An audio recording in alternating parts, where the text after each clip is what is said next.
USS Chanel Maroc.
الطائرة للخطوط الملكية المغربية تتلون بألوان إفريقيا.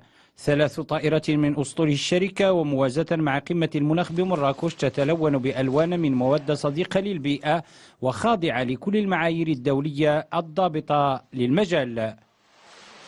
عملية تتطلب اللجوء إلى مواد مصادق عليها دوليا، تتطلب الحصول على رخص وضمانات مصادق عليها من طرف مصنعي الطائرات، بالإضافة إلى تجربة مثبتة في مجال تزيين الطائرات.